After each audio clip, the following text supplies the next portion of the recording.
Hello everyone, మేము and మా friends family కలిసి సిద్ధాంతం దగ్గరున్న సన్ రైజ్ రిసార్ట్స్కి అయితే వచ్చేసాము. నేను ఫస్ట్ టైం ఇక్కడికి వచ్చాను. పక్కనే గోదావరి, ఆ వ్యూ ఎంత బాగుందో చూడడానికి. రండి రిసార్ట్స్ లోపల ఎలా ఉంటుందో చూసేద్దాం. రిసార్ట్స్ అంబియన్స్ అయితే చాలా బాగుంది. ఇక్కడ స్టేయింగ్కి కూడా చాలా బాగుంది. ఆ తర్వాత బోటింగ్ చేయడానికి నేను మా ఫ్రెండ్స్ అందరం కలిపి రెడీ అయిపోయాం. మా పిల్లలు అయితే చాలా ఎగ్జైట్మెంట్తో ఎప్పుడు బోటింగ్కి వెళ్దామా అన్నట్టు వెయిట్ చేస్తూ ఫైనల్గా బోట్ అయితే ఎక్కేసాము. అలా గోదావరి మధ్యలో వెళ్తూ ఉంటే చాలా బాగా అనిపించింది. ఎవరైనా స్పీడ్ బోటింగ్ చేయాలి అనుకుంటే అది కూడా ఉంది. మేము ఎక్కింది just normal boating. Speed boating ఎక్కుదాం అనుకున్నాం కానీ బట్ నార్మల్ బోటింగే చాలా ఇంట్రెస్టింగ్గా అనిపించి అదే ట్రై చేసాం. ఆ తర్వాత గోదావరి గట్టు మీద ఇసుకతో ఇల్లు కట్టడానికి మా పిల్లలతో కలిపి మేము కూడా రెడీ అయిపోయాము.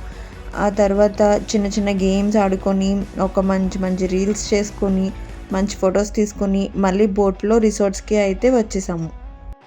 ఇక్కడ పిల్లలకి అండ్ పెద్దవాళ్ళకి కూడా ప్లే ఏరియా కూడా చాలా బాగుంది.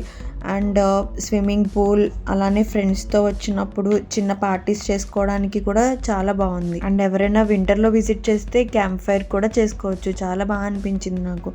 అండ్ రెస్టారెంట్ అండ్ ఇక్కడ చిన్న ఫంక్షన్స్ చేసుకోవడానికి ఫంక్షన్ హాల్ కూడా ఉంది.